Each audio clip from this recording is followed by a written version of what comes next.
What was the motivation behind the assassination in Sarajevo? And was the war inevitable, regardless of it? These are very good questions. Well, the motivation behind the assassination was several-fold. Firstly, the assassination itself originated in the nasty little mind of a gentleman, a Serbian gentleman, who was an officer in their intelligence. I can't remember for the life of me his actual name, but his code name was Apis, A-P-I-S, which means B. So if you go running afterwards to your computer and type into Google Apis and Franz Ferdinand, you'll know more than you want to. But at any rate, he was the mastermind behind the plot to kill Franz Ferdinand. Oddly enough, he had also been behind the murder of the Serbian king and queen in 1903, and would later be executed by the Serbs themselves in 1916. But that's another story. Franz Ferdinand then was targeted for several reasons. One is that he was actually extremely popular amongst the South Slavs of the empire, the Croats, the Slovenes, and the Serbs. One of the great fears of the greater Serbian nationalists was that if Franz Ferdinand came to the throne, he would basically be too popular for Greater Serbia ever to come to exist. Certainly, the Slavs loved him. The Magyars didn't love him that much because the Slavs loved him. There was a great deal of rivalry. Franz Ferdinand himself actually was of the opinion that he would probably be knocked off by someone. Simply because he was so unpopular in certain quarters. And I've read recently the story of how he had dinner with the man who became the Emperor Karl, and who was, in effect, his heir. Because Franz Ferdinand was married to a Czech countess. It was a morganatic marriage. So their children, who now have the last name of Hohenberg, or grandchildren now, could not inherit the Austrian throne. So his nephew, the man who became Emperor Karl, was his heir.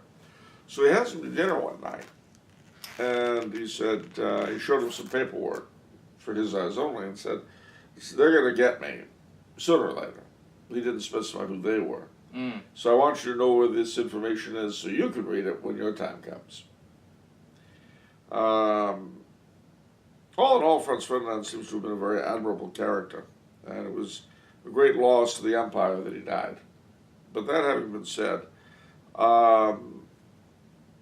was it inevitable, the war?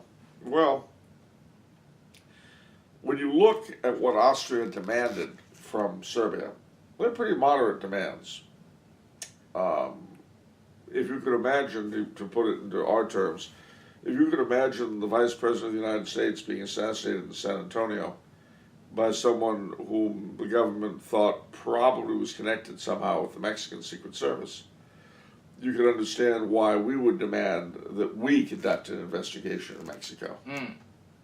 And that was precisely the situation. As it stood, the Serbs were facing an election in November, and the Serbian government could not afford to look weak if they wanted to be reelected. So they called on Russia to back them up. Austria called on Germany. Russia called on France, and we're off to the races. Was it inevitable? Not that particular moment, no. There had been several almost wars, one of which we ourselves were involved in Morocco in 1904. There were several times in the Balkans, in Morocco, and elsewhere where the European powers could have touched off World War I. But fortunately, they did not.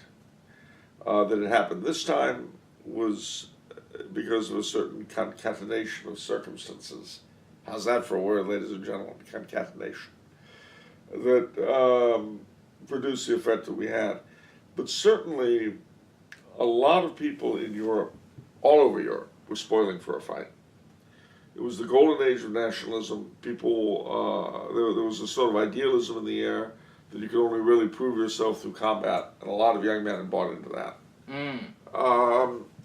There were people there were politicians who saw external war as the cure-all for their internal problems. The failure, for instance, to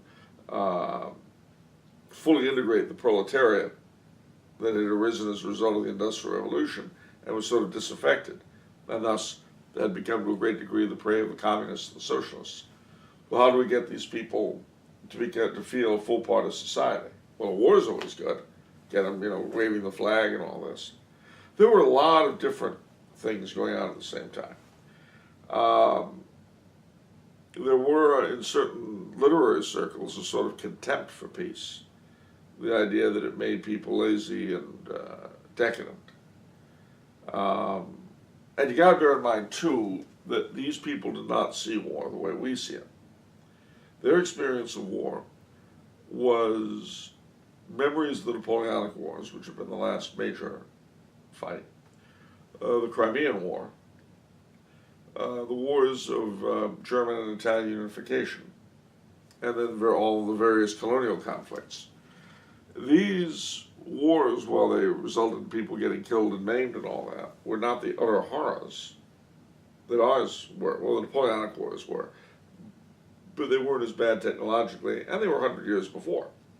People's popular memory falls short. So they were able to see war as a glorious thing in a way that we, who can look at them, can't. So what should happen, but that you had a lot of people pressing for war one way or the other. So the question is, would war have come inevitably? Yeah.